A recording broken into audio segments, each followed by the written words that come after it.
Congressman Eric Swalwell is a Democrat of California, currently serves on the Judiciary Committee. His civil lawsuit against Donald Trump for his role in the insurrection has oral arguments scheduled for next week, and he joins me now. Let's start with what you view as Marjorie Taylor Greene's influence on Kevin McCarthy and what that will mean for the House Judiciary Committee and how it conducts itself beginning in January of next year.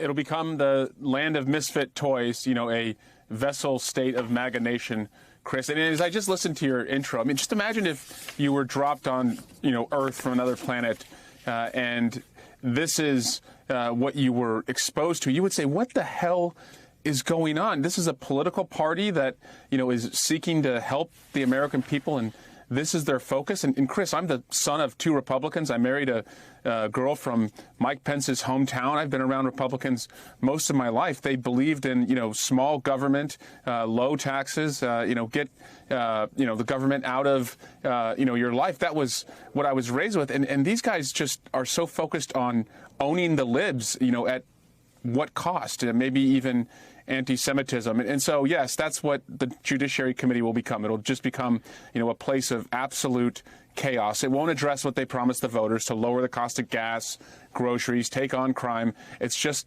going to be to litigate the grievances of one petty man, Donald Trump.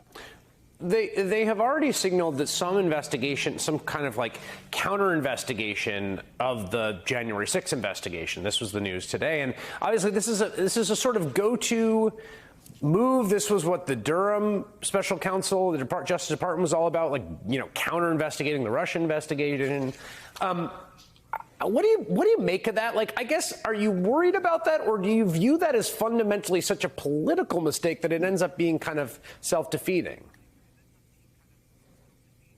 Well, they're doing it in contrast and after 2 years of the January 6th investigations. And Americans, as they watched those serious, sober investigations where almost every witness, was from the Republican Party, they saw what a responsible investigation looks like. And now, as we lurch into, a Republican majority, they're going to see, as I said, chaos. And the voters rejected chaos at the ballot box. Election deniers lost all over the country, up and down the ballot, and jurors have also rejected these counter investigations. Durham's investigations now, I believe, are 0 for 2, and so they can keep going down this road, but it's been rejected by the American people, and I if that's where they want to go, I welcome it, because I think that is going to guarantee, Joe Biden's reelection and Democrats reclaiming the majority in 2024. I want to ask you for a reality check, and I want you to be honest, because I really don't know. I can't.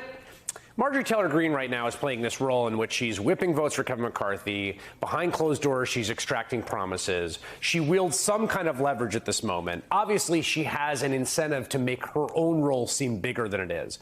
And so my question to you, a real reality check, is how much power is Marjorie Taylor Greene and the caucus that she is part of really going to wield in this next Congress?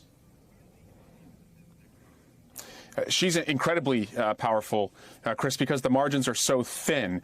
And Kevin McCarthy, has struck this corrupt bargain where because he needs 218 votes to become Speaker, and he's so desperate to be Speaker, not for any core principle he believes in, just for his own power, he can't afford to lose Marjorie Taylor Greene and the few members of Congress that would go with her. So that's going to last for 2 years, because that margin will only, probably get thinner. We saw, sadly, last Congress, 6 members passed away. Life happens in the Congress. And so he's never going to have a large margin. And so he's going to be completely beholden to a chaotic, violent ideology that is carried out through Marjorie Taylor Greene.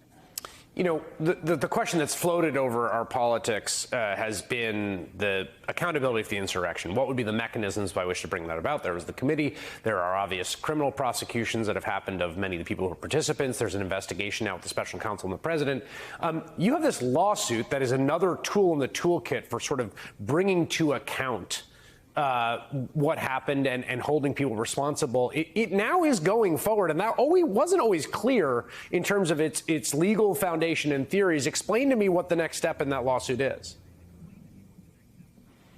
Yeah, we're suing President Trump for impeding the official act of counting the votes, for the torts of intentional infliction of emotional distress and the other torts that followed when he aimed the mob at the Capitol. And the biggest hurdle for us is his motion to dismiss, where he claims he has absolute immunity because he was president at the time. And that was thrown out at the district court level in a very thoughtful 92-page opinion where Judge Maddow said that there are bounds to absolute immunity. So we're in the Court of Appeals on Wednesday, and we expect it probably will go all the way up to the Supreme Court. But we feel like we have a very good foundation with the claims we've made and the lower court judge's thoughtful opinion. All right. We will look at that and follow that as well. Congressman Eric Swalwell, thank you.